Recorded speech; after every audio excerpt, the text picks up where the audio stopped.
ಒಂದು ಊರು, ಒಂದು ಭಯಾನಕ ಶಾಪ ಮತ್ತು ನೂರಾರು ವರ್ಷಗಳಿಂದಲೂ ನಡೀತಿರೋ ಆ ವಿಚಿತ್ರ ಘಟನೆಗಳು. ಮೈಸೂರು ರಾಜವಂಶದ ಮೇಲೆ ಇವತ್ತಿಗೂ ಆ ಶಾಪದ ನೆರಳು ಇದೆ ಅಂದರೆ ನೀವು ನಂಬ್ತೀರಾ? ನಮಸ್ಕಾರ ಪ್ರಿಯ ವೀಕ್ಷಕರೇ, ನಮ್ಮ ಚಾನೆಲ್ಗೆ ನಿಮ್ಮೆಲ್ಲರಿಗೂ ಆತ್ಮೀಯ ಸ್ವಾಗತ.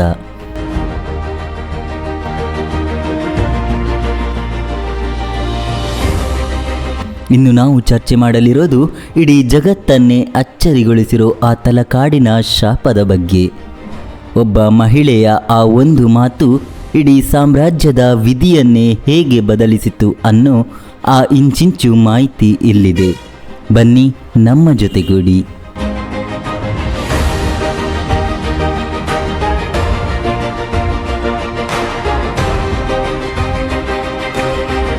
ವೀಕ್ಷಕರೇ, ಇಲ್ಲಿ ನಿಮಗೊಂದು ಪ್ರಶ್ನೆ ಬರಬಹುದು, ಈ ಅಲಮೇಲಮ್ಮ ಯಾರು?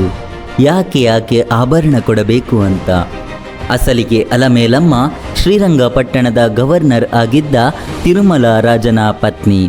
ವಿಜಯನಗರ ಸಾಮ್ರಾಜ್ಯ ಪತನವಾದ ಮೇಲೆ ಮೈಸೂರು ಒಡೆಯರು ಅಧಿಕಾರಕ್ಕೆ ಬರ್ತಾರೆ. ಆ ಸಮಯದಲ್ಲಿ ತಿರುಮಲ ರಾಜ ಅನಾರೋಗ್ಯದಿಂದ ತಲಕಾಡಿಗೆ ಹೋದಾಗ ಶ್ರೀರಂಗಪಟ್ಟಣದ ಆಡಳಿತ ಮೈಸೂರು ಅರಸರ ವಶವಾಗುತ್ತೆ. ಆದರೆ ಅಸಲಿ ಜಗಳ ಶುರುವಾಗಿದ್ದೇ ಆಭರಣಗಳಿಗಾಗಿ. ಶ್ರೀರಂಗನಾಥ ಸ್ವಾಮಿ ದೇವಸ್ಥಾನದ ಅಲಂಕಾರಕ್ಕಾಗಿ ಅಲಮೇಲಮ್ಮನ ಬಳಿ ಇದ್ದ ಅಮೂಲ್ಯವಾದ ರಾಜಾಭರಣಗಳನ್ನು, ಮುಖ್ಯವಾಗಿ ಮುತ್ತಿನ ಮೂಗುತಿಯನ್ನು ಮೈಸೂರು ಸೈನ್ಯ ವಾಪಸ್ ಕೇಳುತ್ತೆ. ಅದು ದೇವಸ್ಥಾನದ ಆಸ್ತಿ ಅನ್ನೋದು ಅವರ ವಾದವಾಗಿತ್ತು. ಆದರೆ ತನ್ನ ಪತಿಯ ಕಷ್ಟದ ಕಾಲದಲ್ಲಿ ಆ ಆಭರಣಗಳನ್ನು ಬಿಟ್ಟುಕೊಡಲು ಅಲಮೇಲಮ್ಮನಿಗೆ ಇಷ್ಟವಿರಲಿಲ್ಲ. ಸೈನ್ಯ ತನ್ನನ್ನು ಬಂಧಿಸಲು ಬೆನ್ನತ್ತಿ ಬರ್ತಾ ಇದೆ ಅಂತ ಗೊತ್ತಾದಾಗ ಆಕೆ ಆಕ್ರೋಶದಿಂದ ಮಾಲಿಂಗದ ಹತ್ತಿರ ಕಾವೇರಿ ನದಿಗೆ ಹಾರಿ ಆ 3 ಘೋರ ಶಾಪಗಳನ್ನು ನೀಡ್ತಾಳೆ. ತಲಕಾಡು ಮರಳಾಗಲಿ, ಮಾಲಿಂಗ ಮಡುವಾಗಲಿ, ಮೈಸೂರು ಅರಸರಿಗೆ ಮಕ್ಕಳಾಗದಿರಲಿ ಅನ್ನೋದೇ ಆ ಮಾತುಗಳು.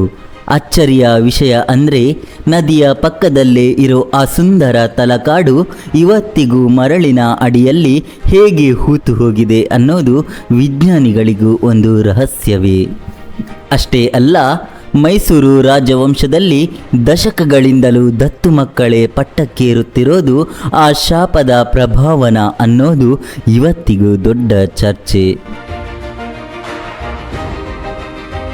ಒಬ್ಬ ಮಹಿಳೆ ಕಣ್ಣೀರು ಮತ್ತು ಆಕ್ರೋಶ ಒಂದು ಸಾಮ್ರಾಜ್ಯವನ್ನೇ ನಡುಗಿಸಬಹುದು ಅನ್ನೋದಕ್ಕೆ ಈ ತಲಕಾಡೆ ಸಾಕ್ಷಿ. ಮೈಸೂರು ಅರಸರು ಇವತ್ತಿಗೂ ಅರಮನೆಯಲ್ಲಿ ಅಲಮೇಲಮ್ಮನ ವಿಗ್ರಹಕ್ಕೆ ಪೂಜೆ ಮಾಡ್ತಾರೆ ಅಂದರೆ ಆ ಶಾಪದ ತೀವ್ರತೆ ಎಷ್ಟಿರಬಹುದು ಯೋಚನೆ ಮಾಡಿ. ಇದು ಕೇವಲ ಕಥೆಯಲ್ಲ, ನಮ್ಮ ಕಣ್ಣೆದುರು ಇರೋ ಅತಿ ದೊಡ್ಡ ನಿಗೂಢ ರಹಸ್ಯ. ಕೊನೆಯದಾಗಿ ಹೇಳೋದಾದ್ರೆ, ಈ ಶಾಪ ವಿಜ್ಞಾನಕ್ಕೆ ಸವಾಲಾಗಿದೆಯಾ ಅಥವಾ ಇದು ಕೇವಲ ನಂಬಿಕೆಯಾ? ನಿಮ್ಮ ಅನಿಸಿಕೆ ಏನು ಅಂತ ಕಾಮೆಂಟ್ ಮಾಡಿ ತಿಳಿಸಿ. ವೀಕ್ಷಕರೇ, ಇಂದಿನ ಈ ಮಾಹಿತಿ ನಿಮಗೆ ಇಷ್ಟವಾಗಿದ್ದರೆ ಈ ವಿಡಿಯೋ ಲೈಕ್ ಮಾಡಿ, ಶೇರ್ ಮಾಡಿ ಮತ್ತು ನಮ್ಮ ಕರ್ನಾಟಕದ ಇಂತಹ ಅದ್ಭುತ ರಹಸ್ಯಗಳ ಬಗ್ಗೆ ತಿಳಿಯಲು ನಮ್ಮ ಚಾನಲನ್ನು ಸಬ್ಸ್ಕ್ರೈಬ್ ಮಾಡೋದನ್ನು ಮರೆಯಬೇಡಿ. ಮತ್ತೆ ಸಿಗೋಣ. ವಂದನೆಗಳು.